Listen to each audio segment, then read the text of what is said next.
പരിശുദ്ധമായ ഖുർആനിലെ ഫാത്തിഹ സൂറത്തിലെ ആ ഫാത്തിഹ സൂറത്തിലെ ഇടയിൽ ബന്ധപ്പെട്ട എന്തെങ്കിലും വിഷയങ്ങൾ അങ്ങനെ ബന്ധെങ്കിൽ ഫാത്തിഹ സുറൂത്ത് ഓതന അല്ലെങ്കിൽ അവിടെ ഓർത്തൊലെത്തിര് അതിനപ്പുറം ഓതനായിട്ടുള്ളതാണ് ചർച്ചയാക്കി. ഉദാഹരണത്തിന് ചൊല്ലെങ്കിൽ പരിശുദ്ധമായ ഫാത്തിഹ സൂറത്ത് ഓതിക്കൊണ്ടിരിക്കുമ്പോൾ ഇമാം ഏതെങ്കിലും റഹ്മത്തിനായത്ത് ഓതുമ്പോൾ അള്ളാഹുനെറ്റി റഹ്മത്ത് കേൾക്കുക, റഹ്മത്തിനെ കുറിച്ച് കേൾക്കുക സുന്നത്തുണ്ട്. അങ്ങനെ കേട്ടത് കൊണ്ട് ഫാത്തിഹ സുറൂത്ത് ഓതുന വേണ്ടേണ്ട. അപ്പൊ അത് നിസ്കാരത്തിൽപ്പെട്ട വിഷയം ഫാത്തിഹയുടെ ഇടയിൽ വന്നെങ്കിൽ അപ്പൊ പിന്നെ ഫാത്തിഹ തുടക്കത്തെ ഓതണുണ്ടില്ല, ഓർത്തൊലത്തില്ല, അതിനപ്പുറം ഓതിയം മയ്യാടും. അതേ സമയത്ത് ഫാത്തിഹ ഓതരുത് അതിനിടയിൽ നിസ്കാരത്തിൽ പെട്ടതല്ലാത്ത വേറെ പുറത്തുള്ള ഒരു വിഷയം വന്നെങ്കിൽ അപ്പൊ പിന്നെ ഫാത്തിഹയുടെ എന്താക്കണം, പിന്നെ തുടക്കത്തെ മടക്കൊണ്ടാണ് ഞങ്ങൾ പിന്നെ ചർച്ചയാക്കി.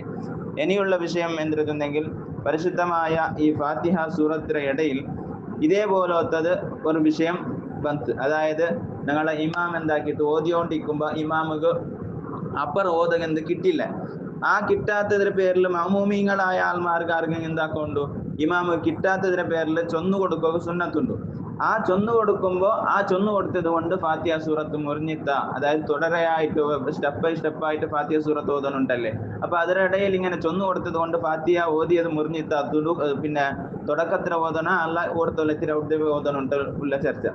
അപ്പോൾ അവിടെ മഹാന്മാർ ചൊല്ലാറ് വലാ ബിഫത്ഹി അലൈഹി, ഇമാം അവിടെ എന്തും കിട്ടാണ്ടായിട്ട് ഇങ്ങനെ നിൽക്കുമ്പോൾ അപ്പൊ എന്താക്കുക ഇമാമുകും ചൊന്നു കൊടുക്കണം. പക്ഷേ അവിടെ ചൊന്നു കൊടുക്കുമ്പോൾ മനസ്സിലാക്കാനായ വിഷയം ഇമാമ് പിന്നെ കിട്ടാത്തതിന്റെ പേരിൽ കിട്ടുകയായിട്ട് അപ്പുറം ഇപ്പുറം മേലും കീഴിൽ ഇങ്ങനെ ആക്കിയിട്ട് ഓതിക്കൊണ്ടുണ്ട്. അപ്പുറം എന്തെങ്കിലും കിട്ടില്ല, അപ്പൊ ഇങ്ങനെ മേലത് ഓതിയത് ഇങ്ങനെ ഓതിക്കൊണ്ടുണ്ട്.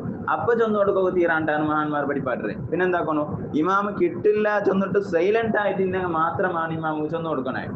ഇമാമ് കിട്ടില്ല ചെന്നിട്ട് ഇമാം സൈലന്റ് ആയിട്ടുണ്ട്, നെക്സ്റ്റ് എന്തിരോതരെ അപ്പൊ ഇമാമ് ചൊന്നു കൊടുക്കണം. പക്ഷേ ഇനി ഒരു വിഷയം അവിടെ മനസ്സിലാക്കാനുള്ളത്, അവിടെ ഇതാ തവഖഫ ഫീഹാ ബിഖസ്ദിൽ ഖിറാഅത്തി, ആ ചൊന്നു കൊടുക്കുന്ന ആള് മനസ്സിലാക്കണം എന്തിരെ ഞാൻ ഇത് ഇമാമുക്ക് ചൊന്നു കൊടുത്തോണ്ടില്ല അല്ല, ഇമാമുക്ക് നെനപ്പാക്കി കൊടുത്തോണ്ടില്ല അല്ല, പിന്നെ ഞാൻ ഖുർആൻ ഓതിയോണ്ടില്ലേ എന്ന ഉദ്ദേശം വെച്ചിട്ട് മാത്രമാണ് ചൊന്നു കൊടുക്കണേ. അല്ലാണ്ട് ഞാൻ ഇമാമുക്ക് കിട്ടില്ലേ അതുകൊണ്ട് ഇമാമുക്ക് ഞാൻ ചൊന്നു കൊടുത്തോണ്ടില്ലേ, അങ്ങനെയാണെങ്കിൽ അവന്റെ നിസ്കാരം തന്നെ ബാത്തിലാകുമ്പോൾ ഒരു കാരണമാണ്.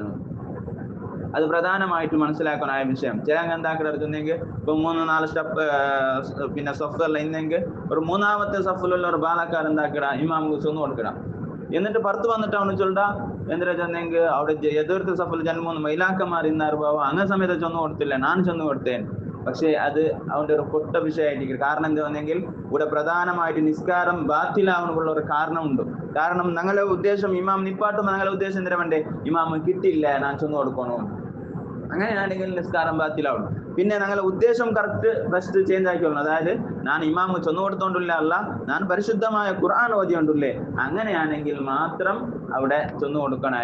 അപ്പൊ അങ്ങനെ ചൊന്നു കൊടുത്തത് കൊണ്ട് ആ ഉദ്ദേശം വെച്ചിട്ട് ഇമാമ് ചൊന്നു കൊടുത്തത് കൊണ്ട് അപ്പൊ ഫാത്തിഹ അവന് പാതി ഓതിട്ടില്ലെങ്കിൽ അവന്റെ ഫാത്തിഹ ബാത്തിലാവില്ല. അവൻ എന്താക്കണം ഒന്നും കൂടി പിന്നെ ബാത്തിലാവില്ല, ഓർത്തൊലെത്തിര അതിനപ്പുറം ഫാത്തിഹ ഓതിട്ട് ഭർത്തിയാക്കി മയ്യാവോടുകൊണ്ട്. ഇങ്ങനെ മഹാന്മാർ ആ വിഷയത്തിൽ ചർച്ചയാക്കിയാണ്. അപ്പൊ ഫാത്തിഹ സൂറത്ത് ഓതുമ്പോ തുടരെയായിട്ട് ഓതൽ സുന്നത്തുണ്ടോ.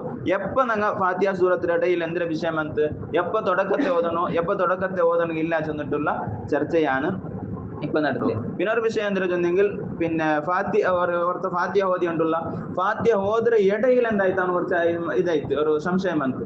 ഞാൻ ഫാത്തിഹയിൽ ബിസ്മി ഓതിരേ ഇല്ല ഫാത്തിഹയുടെ ഇടയിൽ ചർച്ച വന്നെങ്കിൽ അവൻ എന്താക്കണം, അവന് സുറൂത്ത് ഫാത്തിഹ എടുത്തിട്ട് ഓതണം. ഇതാണ് ഫാത്തിഹ സൂറത്തിലുള്ള ഒരു ചെറിയ മസാലയായിട്ട് അല്ലാഹു സുബ്ഹാനഹു വ തആല കൃത്യമായ രൂപത്തിൽ ഫാത്തിഹ സൂറത്ത് ഓതുകയും അത് മനസ്സിലാക്കി ജീവിക്കുകയും അല്ലാഹു നമുക്ക് തൗഫീഖ് നൽകി അനുഗ്രഹിക്കുമാറാകട്ടെ.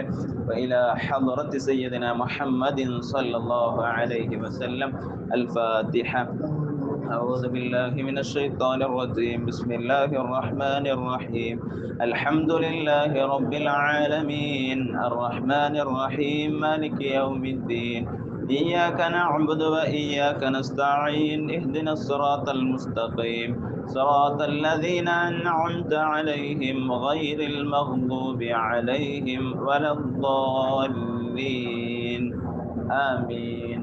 അല്ലാഹു സുബ്ഹാനഹു വ തആല ജന്ന വിഷയങ്ങളും ഓതിയ പരിശുദ്ധമായ ഫാത്തിഹ സൂറത്ത് അല്ലാഹു ഞങ്ങൾ സ്വീകരിച്ചു തന്ന് അനുഗ്രഹിക്കുമാറാകട്ടെ.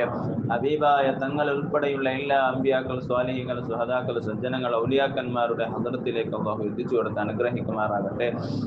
അങ്ങനെ എല്ലാം ഹക്ക് ബറക്കത്ത് കൊണ്ട് അല്ലാഹു നമുക്ക് നല്ല ജീവിതം, ഞങ്ങളെല്ലാ പ്രശ്നങ്ങളും അല്ലാഹു പരിഹരിച്ച് സന്തോഷമുള്ള ജീവിതം അല്ലാഹു നൽകി അനുഗ്രഹിക്കുമാറാകട്ടെ. അതുപോലെ ഇതര സവാബ് ഞങ്ങളുടെ കുടുംബത്തിൽ നിന്ന് മരണപ്പെട്ടു പോയ ഈ പള്ളി മൈതാനത്തിൽ ശ്രമിക്കുന്ന എല്ലാ മുഅ്മിനീങ്ങളുടെ ഹദറത്തിലേക്ക് അല്ലാഹു എത്തിച്ചു കൊടുത്ത് അനുഗ്രഹിക്കുമാറാകട്ടെ. അങ്ങനെ ഖബർ വിശാലമാക്കി നല്ല സ്വർഗീയ ജീവിതം അല്ലാഹു നൽകി അനുഗ്രഹിക്കുമാറാകട്ടെ. ഇന്റെ ദിവസത്തെ വെള്ളിയാഴ്ചയുടെയും റമളാന്റെ ഹക്ക് ബറക്കത്ത് കൊണ്ട് അല്ലാഹു ഈ ദുആ സ്വീകരിച്ചു തന്ന് അനുഗ്രഹിക്കട്ടെ. ربنا آتنا في الدنيا حسنة وفي الآخرة حسنة وقنا عذاب النار آمين برحمتك يا أرحم الراحمين. صلى الله على محمد صلى الله عليه وسلم. صلى الله على محمد صلى الله عليه وسلم.